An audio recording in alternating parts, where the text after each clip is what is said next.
he's not in as good shape as he was when we did that podcast. I think it's because he had this coronavirus fluoroquinolone treatment, and there's definitely toxicity involved in that. To get Brexit done. Make America great again. No, no, no.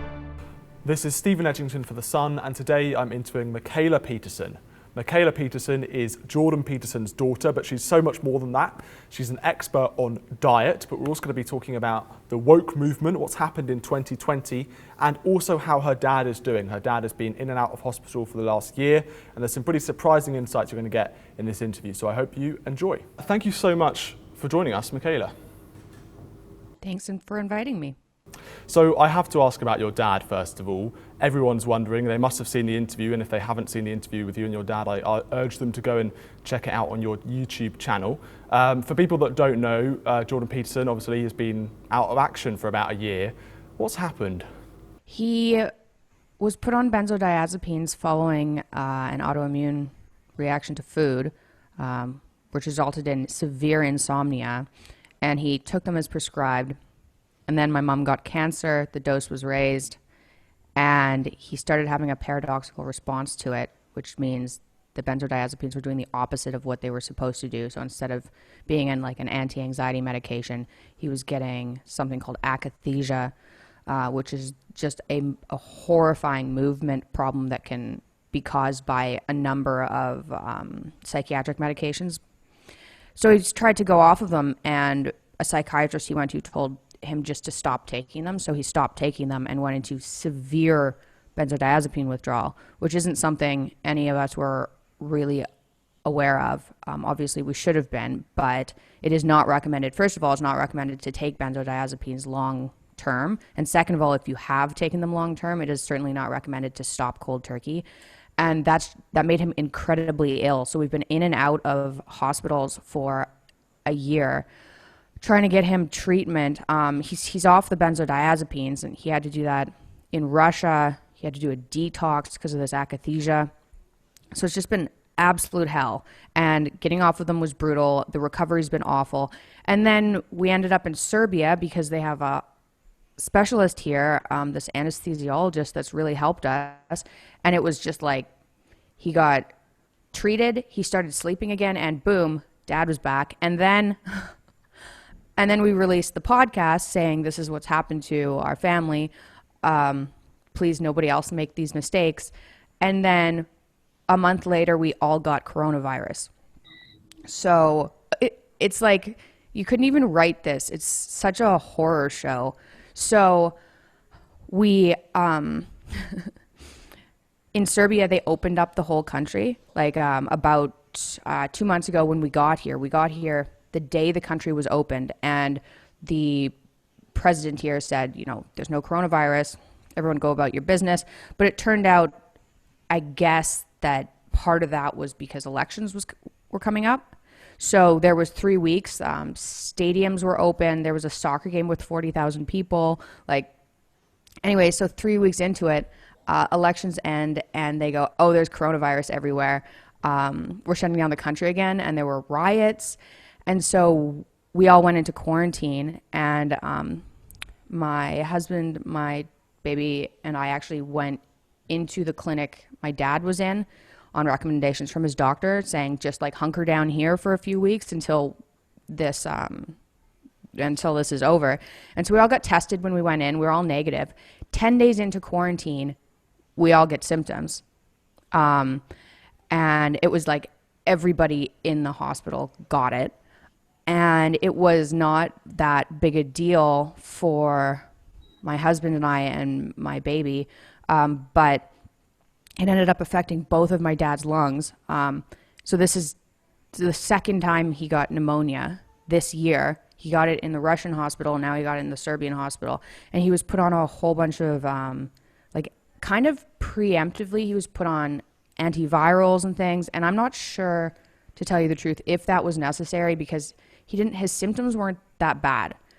He didn't have a cough, he had a mild fever, but they just put him on everything. And so we've had a step back in his recovery, because one of the antibiotics they used actually doesn't work well with people in benzodiazepine withdrawal. It's called a fluoroquinolone. And about 5 days into the treatment, I realized what they were using and was like, please stop using that antibiotic. That's like toxic for people in benzodiazepine withdrawal. And the only reason I knew that was because some doctor had told me about it in February, was like, just beware, don't put him on fluoroquinolones, because nobody really knows that. So anyway, life has just been, it's not good. Things are not good right now. He'll get better, but he's definitely taken a step back, and it's just really unfortunate. At least the coronavirus is, we're all on the tail end of the coronavirus, so we're immune. So I guess that's the good part. But yeah, it's been a disaster. Wow. I mean, that's, you couldn't really get more unlucky than that. I mean, I'm sure you could, but that's pretty unlucky. How are you all feeling now with coronavirus? You all okay? It's been, so I put out, it's funny, I put out this YouTube video 2 months ago complaining about the country being shut down and what I thought was a terrible decision for shutting down the country over the coronavirus, because of all the implications that shutting down a country has. I put that video out, and then I got coronavirus, and I was like, oh no, I hope nothing terrible happens, or that's going to age really badly.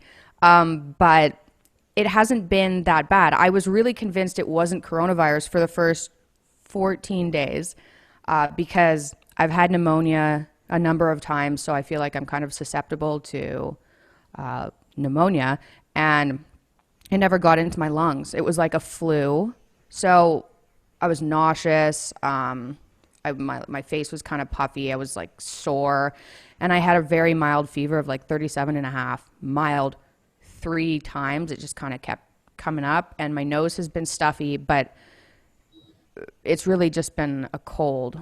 It's been a long cold. So it's been 17 days of off and on symptoms, but I didn't think it was coronavirus until the test came back positive. It just came back positive yesterday. I was like, it's just a cold. My nose is a bit stuffy. I haven't even been tired enough to move things around really.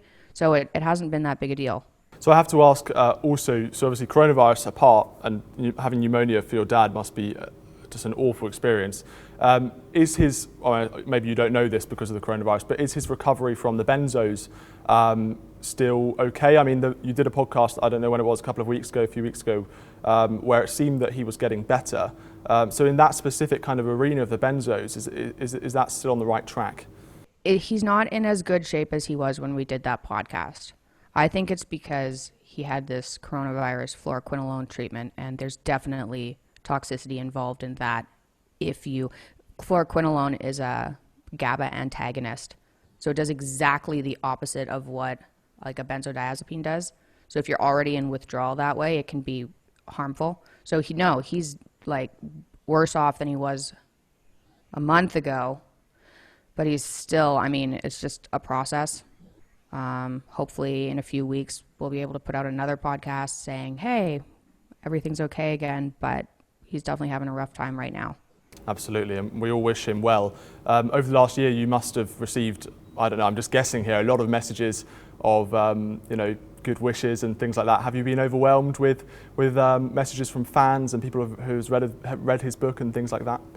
Yeah, we get messages. We get hundreds of messages all the time, and a lot of people who've gone through, an unfortunate number of messages from people who've gone through a similar benzodiazepine withdrawal or some sort of other pharmaceutical withdrawal. So I get a lot of, this is what you should do, this is what I did to fix it, which is, that's the only reason I knew about the fluoroquinolones. But yeah, it's been overwhelming. And even though it's kind of a touchy subject, we didn't know how people were going to respond to a drug dependency, but we wanted to talk about it anyway. It's still been overwhelmingly positive. Even people who weren't fans of him have reached out and said, I really hope he's doing okay. If you're enjoying this interview, we do them every single week on the series called Burning Questions. Click the link in the description below. Well, that's good. And I did want to ask whether I'm not going to, of course, I'm not blaming, your dad for, having this kind of dependence on benzos, absolutely. But have you got this kind of anxiety that because Jordan Peterson is so famous for writing his self-help book and trying to help other people, and obviously many people might not know much about dependency on drugs and maybe blamed him for where he's at now. Have you got a bit of anxiety that people sort of, that kind of undermines his message? And again, I totally don't, it's not a legitimate argument, but maybe some people believe that. Yeah, no, it's a fair question. No, I don't, but did he? But he did a little bit. I think both of us are kind of desensitized from people's negative opinions about him. So, and we've tried to be really honest about what's happened. Put out a number of videos kind of updating people over the last year. I can't believe it's been a year. So no, I mean, if you watch the podcast in it, he says, I wrote this book because I'm trying to figure out my life and I'm doing the best I can. And if you're going to wait for somebody if you're going to wait to only take instructions from someone who's perfect, you're going to be waiting a really long time. I didn't just write this book for the audience. I also wrote it for myself, rules to follow for myself. So that was his, that was my badly worded version of what he said in the podcast. But I don't know. I'm not that worried. I think people will still find the books extremely valuable. And obviously in the last year, you've been so focused on your dad's health and I'm sure other things that maybe you haven't been too focused on politics. Maybe you have, I don't know. But I do want to get your thoughts on what's happened recently. I mean, to me, it seems like a kind of Pandora's box has opened in 2020. We've got the coronavirus pandemic, which is obviously, absolute disaster, and that may have led to severe consequences economically, socially and politically. We've seen riots all over the world, especially in the United States, over the killing of George Floyd, and obviously other underlying issues the Black Lives Matter movement has been talking about for a very long time. Do you think this is a kind of culmination of all the things that your dad has been talking about for so many years has just sort of burst open in 2020? Yeah, well, it's funny. He has videos in 2016 and 2017 saying there's this, underlying movement in the States and it's trying to take over the humanities, cultural Marxism, it's everywhere. And people were going, oh yeah, that guy. And 2020, I've asked him about it and he thought 2020 was a bit sooner than he'd expected for it to get this bad. But yeah, it looks like his videos aged well from 2017 on. That's what I can say about that. And I have been keeping up. Well, we went from Russia and then stayed in Florida for a few months. So we were there through the quarantine period, and we left right as people started rioting. And part of the video I put out before was I don't think that the riots are really we were told that people were rioting over George Floyd's murder and racism in the States, but if you lock animals up in houses for months, then they're going to get angry and go outside and riot. It wasn't they were going to riot over something just so people could go outside and see other humans, right? Which was part of the reason I put up that video saying this this whole lockdown is a bad idea. This is going to have consequences we're not expecting. So I've been kind of keeping up, and yeah, it's been a disaster, and I think my dad's videos aged very well. Well, it's kind of the perfect storm of people being locked up, and then you've got millions of unemployed young men, and obviously these ideas of what Jordan Peterson and other people have been talking about for years have obviously been taking root, and I think a lot of people have been taking advantage of that, I suspect. I do want to get your views on young people's mental health. I think that's a really interesting thing to talk about. I think you've got some good insights. I hope you do into what's going on there. A lot of the ideas that your dad talks about and other people talk about, as I say, is about taking back personal responsibility in your life, and so many other kind of moral values that maybe have been forgotten. Do you think we're currently living through a mental health crisis, especially in the West, especially among young people, at the moment? Yeah, I do. And I managed to get my mental health together under a very strict diet, which I can go into later. But I think the main problem behind why people are so angry right now and rioting is mental health. And I mean, you can see that in the statistics, right? Anxiety and depression, all that's gone up. It skyrocketed during the lockdown. Like, the number of the suicide increase was insane during lockdown. But I would say that the mental health crisis is underlying everyone's anger at the moment.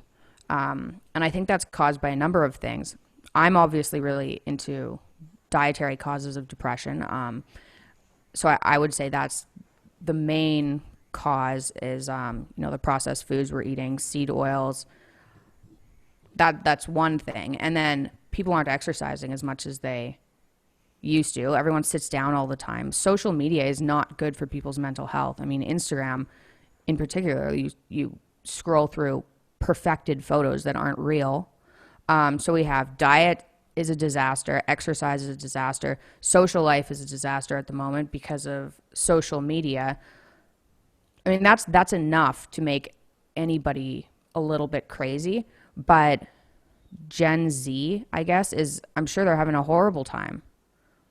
Even TikTok, although I guess TikTok's getting banned now, but yeah, we're having a mental health crisis. I also think, and I've talked about this a bit, people don't really talk about the effect the birth control pill can have on mental health and like most women, like, I don't know, 15, 16 and up, get told that it's safer to go on the birth control pill. And I know that had major ramifications for my mental health. And a lot of my friends who had zero issues really did not feel well. And that's an understatement on the birth control pill. So I think we're looking at like at least 4 major factors contributing to mental illness at the moment. I want to get really sort of in depth in some of those things, especially the diet, the diet factor, which is obviously something that you focus on a lot in what you do. And I'm reading a book actually by Jonathan Haidt. I'm sure you've read it, The Happiness Hypothesis, which is just absolutely fantastic.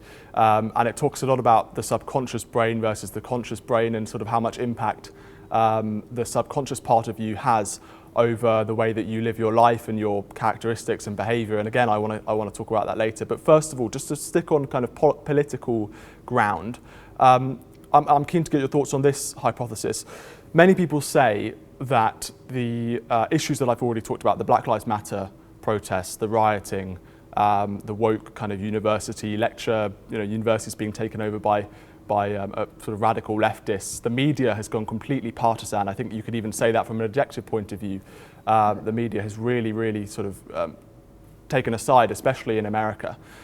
Do you think that these are the signs of a dying civilization? Many people say the Western ideas are on the last legs, and people like your dad and others are trying to sort of revitalize those key ideas that are ancient, that basically got us into this fantastic place now, where I can sit in this office, have a conversation with you who's hundreds of miles away, and live in the most prosperous society that we've ever been in.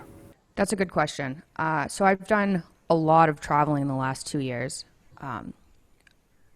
into Eastern Europe specifically, but all around Europe and North America. And so I've asked the same question to people. I've talked to a number of, I guess you'd say, individuals in the IDW saying, is like the Western society doomed because, it's kind of in flames right now? And honestly, going over to Eastern Europe and seeing some of these places, at first I was like, yeah, this is looking pretty good. Like, we've got some problems in the West that they don't have here, at least they don't have yet. And I felt that way when I came to Serbia, and then the Serbians started rioting. And I was like, maybe this is just the world at the moment. So are we doomed? I don't think so. I think that there's a way around this. The problem I see is most people, if they see something they don't agree with, they won't say anything. They'll just kind of let it slide. And I think the only way for our society to kind of recover from what's going on now is for people to stop everything they see that they don't agree with, right? So my example, and this is a small example, but there was a black box movement on Instagram, and it was to bring awareness to the idea behind it was theoretically to bring awareness to Black-owned businesses. And I remember I opened up my Instagram and I thought, oh, great, I have to post a black box up or everyone's going to think I'm a racist. And then I thought about just that sentence and it was like, post a black box on your Instagram to show you're not a racist. And I was like, how do those ideas even come together? I'm not doing that. So I posted something up and said, I'm not doing that. Like, that's just, everyone's just being pressured into that. It's not going to make a bit of difference. And I'm not doing it. And I had like thousands of people message me saying, you know, thank you for saying that. I'm too scared to say it. And I was like, well, that's kind of cowardly. Like, I get where you're coming from because there was a lot of pushback as well. But if you see something that's wrong and it makes you like viscerally uncomfortable, you should talk about it. And you don't have to, you know, otherwise you're going to be pushed far enough that maybe at some point you'll actually get angry instead of just being uncomfortable. So I don't think we're doomed. I think if enough people start talking about these issues, we'll be okay. But it is a scary time because sometimes you talk about these issues and then you lose your job. Or maybe all your friends hate you. Like, it's definitely a problem. But I haven't really been anywhere else in the world that has it better than we do still, even though people are rioting. Well, it's a hard one, isn't it? Because sometimes I think, I mean, I have to be honest, I watch a lot of this stuff on YouTube, you know, that's why I do these podcasts with let's say with the intellectual dark web or whoever, and you just kind of get caught up in this bubble of ideas of just everything's rubbish, you know, this is all a big disaster. And then you go outside and have a run and you think, actually, maybe I'm just, you know, this is all sort of in my head and these are all very small issues. So it's kind of difficult to know, you know, whether this is me just thinking it all in my bubble of my social media, my Twitter, I'm just getting really depressed reading all this stuff, or whether it's real. Yeah, definitely. People get into bubbles in social media. Like, everybody does, no matter who you are. So it's probably best just to check in every once in a while and look outside and decide what's real, especially like what we see in the media. When I went to Serbia, everything I read said the U.S. was on fire. But I had friends in Florida and they're like, yeah, there's nothing here. Like, we're all okay. I was like, well, that's not what it looks like. So the internet's a weird place and people do get caught up in bubbles. I mean, it's hard to say how much of it is the real world, right? Maybe none of it, but I would say at least part of it. I don't know. It's rough right now. Sure, and it's the media's job to kind of, I don't know, paint it as bad as it can possibly get, you know, for clicks and things like that. So maybe that's part of it. I do also want to ask about something you mentioned in your previous answer. Just, do you think there's a bit of a fight back going on against these ideas? I mean, again, your dad's book was so popular and the intellectual dark web has really blown up over the last few years, and millions of young people around the world just must have been persuaded, and at least they're getting a new perspective on these things. Do you think there's a bit of a fight back, a bit of a pushback against some of this madness? Yeah, I think the pushback is smaller than the madness. I mean, when I go on my social media, I see the intellectual dark web, so it appears big to me, but that's because I'm stuck in that bubble. So yeah, there's a fight back, but I think more people have to join in order for it to make any difference, because I don't know, I guess the cultural Marxists, my dad would have called them, seem to be gaining followers faster than the other side.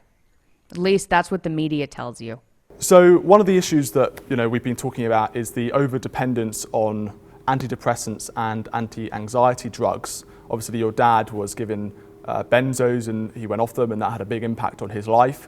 Do you think there is generally an over-prescription of these drugs in America and in Britain and in other places?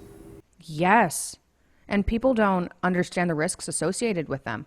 I was on antidepressants. I got prescribed antidepressants when I was in grade 6. So I took them when I think I was 11. I was 11 or 12 till I was 23. And they helped. Like, I was miserably depressed. I was diagnosed with bipolar type 2, and the depression was severe, like cripplingly severe. And they did help, kind of. Like, I was still depressed, but I wasn't falling into a pit of doom all the time. But that's because I thought it was a genetic disorder and I had no other options, right? And so I think the problem right now with the overprescription is people can't live their life being that miserable. But there are ways that aren't pharmaceutical, that are much safer. And people underestimate the role of diet in depression. Like even me, when I was depressed, I had people say, well, have you like fixed up your diet? Or why don't you exercise more? And it was like, you have no idea how terrible I feel. Like, this is not a dietary problem. This is severe. But it turned out it was a dietary problem. So, yeah. And then the problem with overprescribing these medications is there are a whole bunch of side effects that happen to a lot of people that you don't hear about.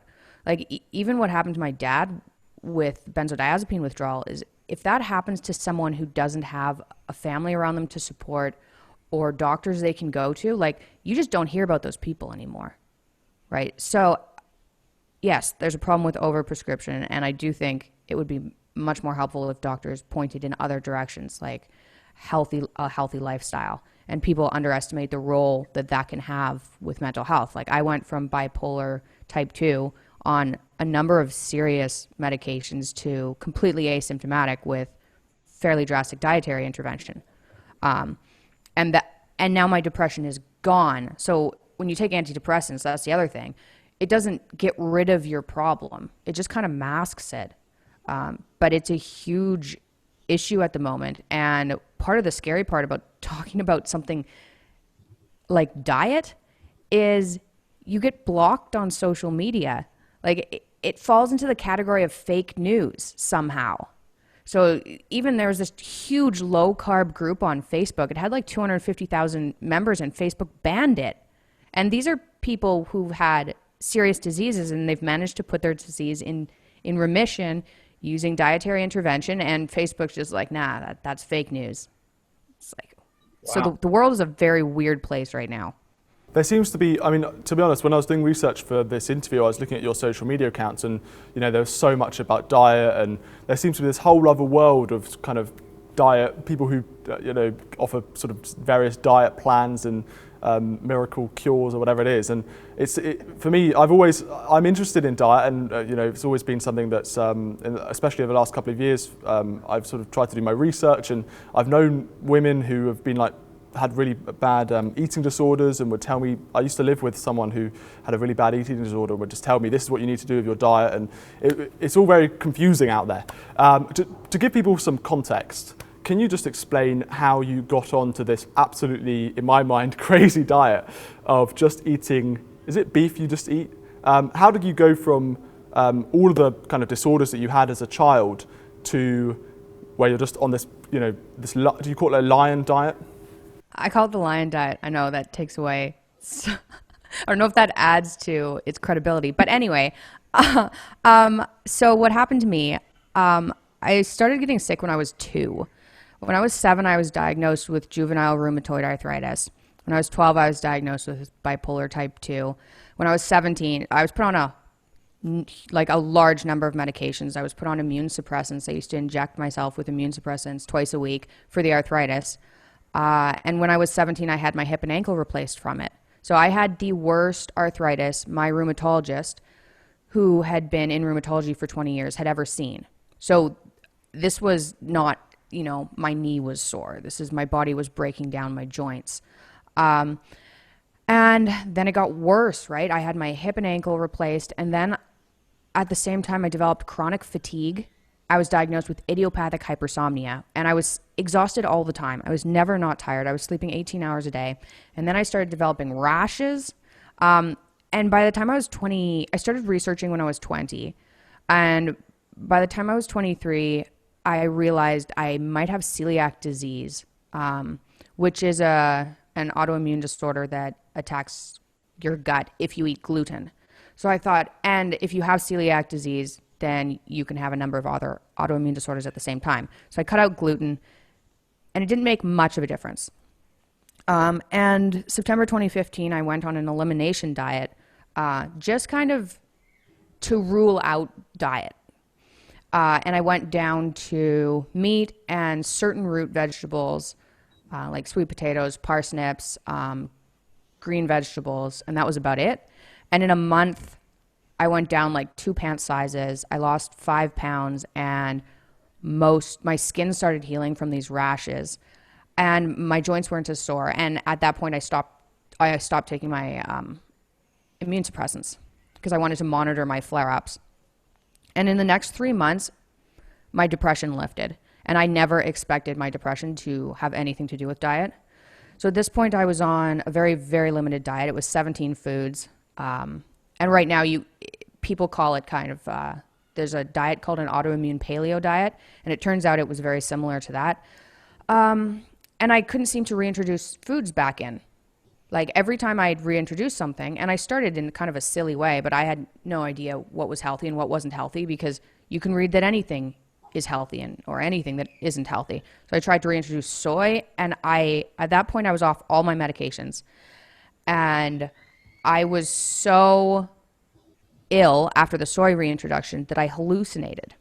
And I thought, like a visual hallucination, and I thought, there's no way anyone is going to believe this. Like I told my dad, I was like, so, I looked ill. I was green. I was tired again. My skin was breaking out. My arthritis came back. I had mouth ulcers. Like I looked ill, but I was like, I had a visual hallucination.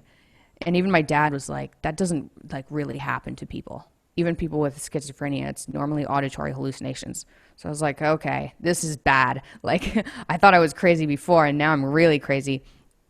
Anyway, over the next year, I kept trying to reintroduce foods, and it just wasn't going well. And then I got pregnant. I had a baby. And after that, I couldn't even tolerate. My autoimmune symptoms came back on the limited diet. And at some point, I just went down to beef. I was like, that's it. I can't live with an autoimmune disorder. I'm pretty sure it's diet related because I put it in remission once. So I went down to beef. And the idea behind the beef diet, it sounds crazy, but the idea behind it is that autoimmune disorders and mood disorders are caused by leaky gut. And leaky gut means you damage your gut, and then the food that should just be passing through you escapes into your blood, and your body has an immune response to the food in your blood because there's not supposed to be food in your blood. And these are just like microscopic particles.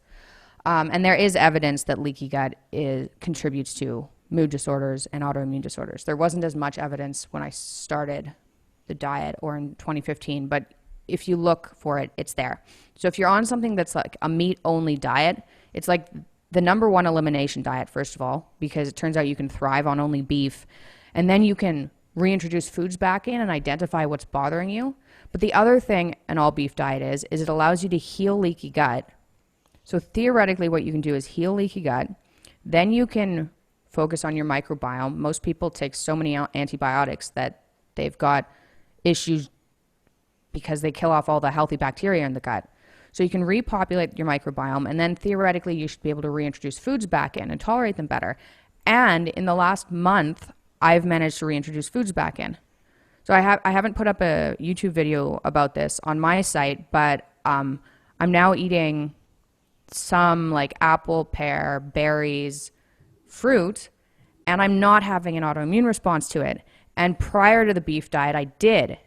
So this like 3-year process of only eating beef to heal the leaky gut has actually paid off, which is huge news. So I got like torn to shreds in the media being like, beef girl says you can thrive only eating beef, which is true. But I've also managed to heal a number of my issues anyway. I haven't reintroduced anything other than fruit, and I'm not going to start eating things like, processed foods or grains because I don't think those are healthy, but so far so good.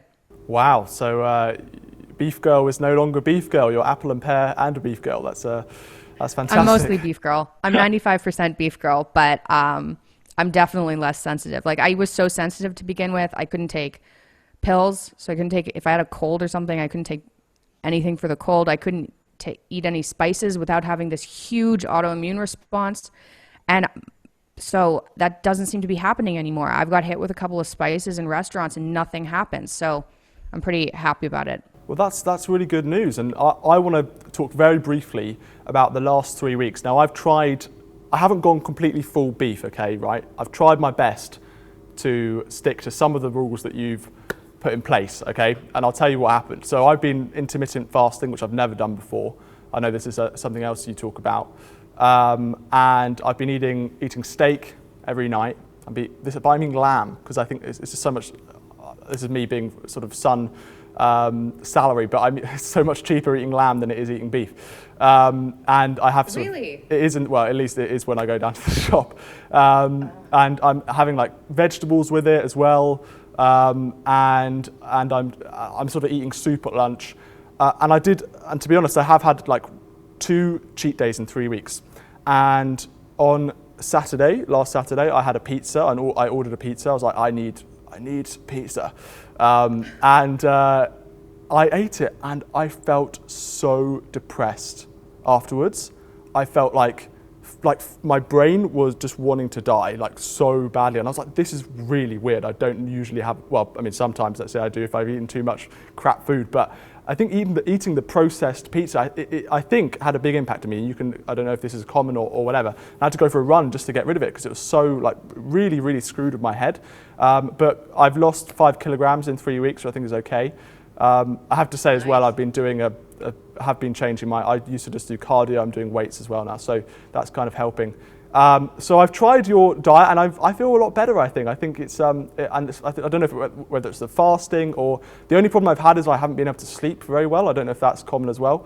I know how to fix that. But there you go, that's what I've done, and I want to get your reaction to that. Okay, well, that's fantastic. So just to tackle the sleep issue first, when you go low carb, which is what you've done, your body secretes sodium, like an insane amount of salt. I'm not entirely sure why, but people's sodium levels drop when they go low carb. So you have to eat way more salt. If you're intermittent fasting and you just went low carb and you're not sleeping, it's because your sodium is too low. So if you, I actually add salt to all the water I drink, which I didn't for the first maybe year of carnivore or the Lion diet, and adding salt made me feel a lot better. And a lot of people in the low carb community do that. So I would try that. Just before you go to bed, put like less than a teaspoon of salt, put it in bubbly water, otherwise it tastes repulsive, and see if that helps you sleep, because I bet that's the problem. But yeah, I think what I like about the Lion diet specifically is it's helped, and I've talked personally with thousands of people with autoimmune problems or mood disorders or weight problems or diabetes, and it's worked for them. So I think the underlying cause being leaky gut is a proper assumption, and everyone to some degree has it on the North American diet, and some people can heal it up on like meat and greens or a paleo diet, or just cutting, say you cut, processed foods and sugar and grains. Some people can heal it like that, but for people who have really severe problems, the beef diet at least gets rid of all the variables and allows you to heal. It's also the hardest to continue because you don't get any variety. You get sugar withdrawal when you start it. Like, it's rough. You get insane the carb cravings are absolutely insane when you first go on it. Like I got off of, when I had my hip and ankle replaced, I got off of OxyContin, and I was on that for a year to deal with the hip and ankle replacement. And I had 6 weeks of fairly severe withdrawal, and it was nothing compared to dropping carbs, which is really saying something, because getting off of a high dose of OxyContin, like, some people can't manage that. And it was nothing compared to the carbs. So I'd say good for you. Keep it up. Be careful with the food reintroductions. Like, what happens when you first go on these diets is you start feeling better, and then you cheat. And it seems like people have worse responses when they cheat once their diet is more clean initially. But it looks like if you stick with it for long enough and heal leaky gut, then those can die down. Like, my reactions after 3 years of this are less than they started with. But yeah, I would say the reaction to pizza probably wasn't in your head. And another thing you can do for that, if you have a reaction, is if you exercise and sweat, or get in the sauna and sweat, it helps minimize those responses. Well, honestly, it was so bad. I just said to myself, I can't eat another, like, I'm just thinking, I just can't eat another processed food like that and have that reaction, because it was just so awful. It basically ruined my day. Some people might find this specific part of the discussion quite boring, talking about diets. Hopefully it's helpful to some other people, but I think we can link it back to overall issues of mental health, because it's so important, for diet. I think you've shown that for young people especially. And there's in the last few years we've seen maybe even a few decades, I think we've seen a huge rise in eating disorders, especially among young women. Maybe I'm sure you know more about this than I do. So I believe that before, I don't know when it was, let's say a few decades ago, eating disorders weren't a huge problem among young people, but they've definitely become more prevalent in recent years. First of all, why do you think that is? What's going on there? I think the mechanism behind eating disorders is your body's natural tendency trying to tell you not to eat whatever you're eating. Like take anorexia, for example, which is, people stop eating and starve themselves. And I've had a number of people with anorexia recover on an all beef diet. A lot of those people, and this is going to be controversial, but a lot of those people were vegan. And when they started eating meat, felt better enough that they didn't have this aversion to what they were eating. So I'd say, and I don't think it's just diet. I think the main cause behind eating disorders right now is because most people eat a whole bunch of processed foods. They're not good for us. And so your body sometimes just says no, and a lot of people can recover by adding meat back into their diet or eating a more meat-based diet. But social media certainly isn't helping, right? You get Instagram people who edit their bodies to look like people can't actually look in real life. At least not without surgery. And I think I can't imagine what it's like to be, a 13 or 14-year-old girl and see other 13 or 14-year-old girls look that way, which isn't real, and not have issues with their own body. So I think even if diet wasn't involved, social media is a good enough cause for eating disorders at the moment, but I do think a lot of it is diet. As part of sort of Generation Z, social media was, I think it was just, when I was growing up, it was just becoming a bit of a big thing. And, it was having a huge impact on the girls. And I think it especially impacts young girls. I suspect maybe I'm wrong, but, Instagram and all these kind of, as you say, crazy kind of expectations that people have can never be fulfilled. Does social media impact you? I know you use Instagram and Twitter a bit. What kind of impact does it have on you? It's terrible. It's not like I'm immune to that. I scroll through pictures looking at other women and think, what? How can I look like that? And then it's like, no, that's Facetune. That's not a real person. So it's definitely, I think I had a better time with my body before social media. Like, I think I believe that. So it's hard on me. Twitter isn't like Instagram. Like I'd say for body image issues, that Instagram is where you go. And for like mental health issues, then you go to Twitter, because there are a lot of negative people on Twitter. But I think social media is really dangerous. And I think I'm lucky to be the age I am. I'm 28. And I think I didn't, I grew up with MSN, which was fun, but I didn't grow up with Instagram. And I think I hit a good spot where I'm old enough to be able to separate myself from it a little bit. But I don't know how somebody who's a teenager would manage to do that. I don't think I would have been able to as a teenager.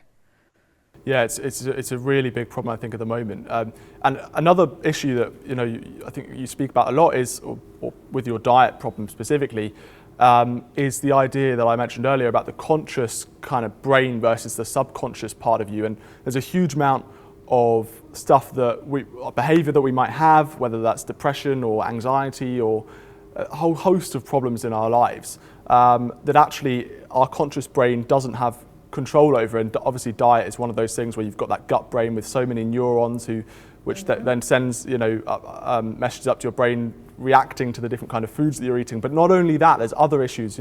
Some of these issues are genetic, and there are various other factors. So can you just talk to people, because I was really surprised, as I said, I'm reading this book by Jonathan Haidt, which is all about this subconscious versus conscious brain. Can you explain to people how much impact the subconscious part of you is having on people's lives? Well, okay, I'll use diet because that's what I know as an example. When I first went low carb, so I was eating meat and certain root vegetables and like leafy greens, I couldn't stop thinking about Sour Patch Kids candy. I had Sour Patch Kids and Angel Food Cake. I don't know if people know Angel Food Cake, but it's delicious. And that was just, it would pop up into my head. Like I'd have pictures of it pop up into my head. When I was doing, I was in university at the time. I was doing university schoolwork, chemistry, and I'd have Sour Patch Kids pop up into my head. And I was like, that's not me. That's not my brain anyway. That's like my gut brain. So I haven't read Jonathan Haidt's book yet. But it's hard to say how much of an influence diet, social media has on how people think. And sometimes you can tell that by speaking to somebody who's ideologically possessed, and they're not talking with their brain, they're talking through what they've read on social media or what their friends think. And I feel like if you talk to those people for long enough and you stay as honest as you can kind of get through to what they actually think. But that's part of the problem with Twitter, is it's so reactive that you don't know what anyone behind the tweets actually feels. I don't know if that answered your question at all, but... No, that was useful. I mean, I think the reason I'm asking is because, you and your dad have devoted huge parts of your lives to trying to help people better themselves, and obviously you've done it in a very different way to your dad. And I just really want to know, because we've talked about all the problems with eating disorders and anxiety and depression, especially among young people with social media and diet and all of this stuff. So obviously, I know you're going to mention diet, but I want to know what can you tell people now is the solution to all of these terrible problems? Obviously, changing your diet has got to be part of it as well. Yeah, it made such a big difference to me that's always where I lean. Like I talk to some people and they say, take time off of social media or start exercising. But I think if you just, try. I mean, even what you're doing like meat and greens type of thing.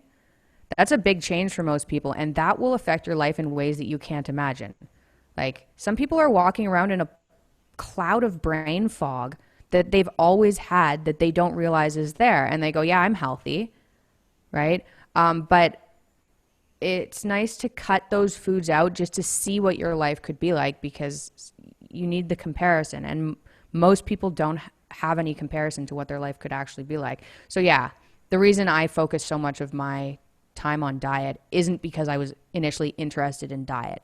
Like I was not interested in it at all. But then it made such a profound difference to me that I was like, I can't not talk about this, just given how ill I was and how healthy I am now. And it was all under my control. That's really frustrating experience to have. Like I could have not had my hip and ankle replaced. That's quite serious.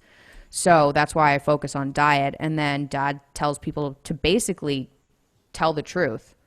That's basically it. Just like stop playing games with yourself or with other people and tell the truth. And I don't know if there's more you can do than that. If you get riled up, like especially on a platform like Twitter, like take a break. Don't start arguing with people because you're angry. Like try and take a step back from your emotions. Even just that would help right now. People are so up in arms about everything. So what's next on the cards for yourself? I mean, I remember last year I was in Washington for a bit and I was listening to your podcast, and I think your voice you've got the perfect voice for kind of the radio voice. And I know you've been doing your podcasts again. You've sort of restarted it, doing interviews with various people. What's next on the cards for Mikhaila Peterson? Well, I managed to start my own podcast this year. I don't know how. I got help. That's how. Otherwise, I would not have been able to do that. And I'm really enjoying that. I get to interview anybody I find entertaining.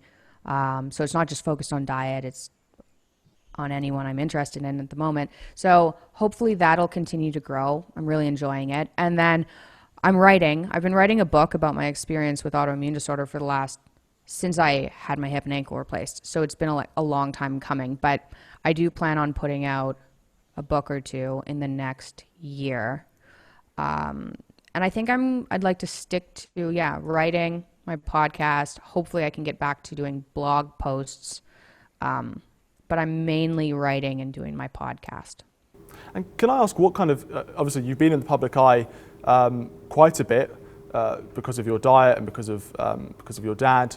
What kind of pushback have you experienced, let's say specifically on the diet issue? I think that's a really interesting one because the science obviously isn't perfect on food. I mean, there's so many conflicting arguments from so many different people. Have you had scientists be like, you know, as you mentioned earlier, you're total fake news? Not really scientists, no. BuzzFeed, yes, but not actual scientists. I have a number of articles on my blog where I've broken down the scientific articles I've read that led me to the diet I'm on, just to help people understand them, because scientific articles can be difficult. But if you actually go down to exactly what I'm saying, you can't really dispute it because it seems to be scientifically accurate. Like the leaky gut hypothesis. I mean, at the beginning when I went on the beef diet and I was saying, I was shocked, just as shocked as everybody else, because I didn't know people could only eat beef and thrive. I thought I was going to die of vitamin deficiencies, and I didn't, and all my autoimmune problems went away. So I was going on podcasts going like, oh my God, look at this is insane, I'm only eating beef. And then I had a number of articles come out saying, don't worry, like she'll be dead in 8 months, we don't have to worry about that. That was one of the main news sources. It's like, don't worry, they'll be dead in 8 months. I was like, oh, thank God. So yeah, there's been pushback, but the longer I've been on it, like as soon as I was on the diet for a year, that all quieted down because I didn't have vitamin deficiencies. I published my blood work and was like, this is actually working.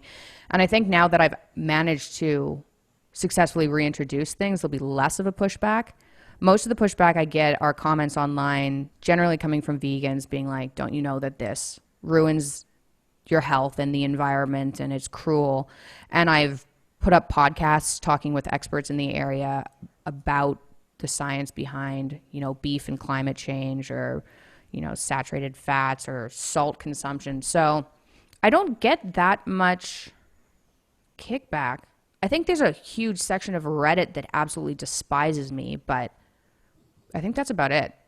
And have you managed to kind of form I'm not going to call it a cult, I'm going to call it a group of fans who have, you know, gone down this all beef lion diet, who have now, you know, have you changed a lot of people's lives? Are there thousands of people following what you've been doing? Yeah. So I do have some fans that are, I don't want to say cult-like either, but I mean, if you have an autoimmune disorder and someone gives you this crazy idea and says you can fix yourself, just try it. It's not like I'm selling anything. It's like, just try eating beef for 6 weeks and just see what happens. And then your autoimmune disorder that you've had for like 25 years and it's been ruining your life and it was going to ruin your life forever goes away, and you lose 30 pounds and your skin clears up and you can think and you can get off of all your medication. Then you think, okay, I like that person, whoever it is that told you about that. So I do have fans that are huge fans, but I also have people, like I put up on my Instagram before and afters, and I have before and afters of people who have had their lives completely transformed in ways that are unimaginable unless you've been suffering at that kind of level. And I think people follow me because my story shows that I was really, really suffering and I managed to pull myself out of that. And if I can do it, given how sick I was, then whoever's listening to whatever I'm saying thinks, well, I can probably do that too. Absolutely. Well, thank you so much for joining us for this week's episode, Michaela. It's been a pleasure. Yeah, it's been a pleasure. Thanks for having me on.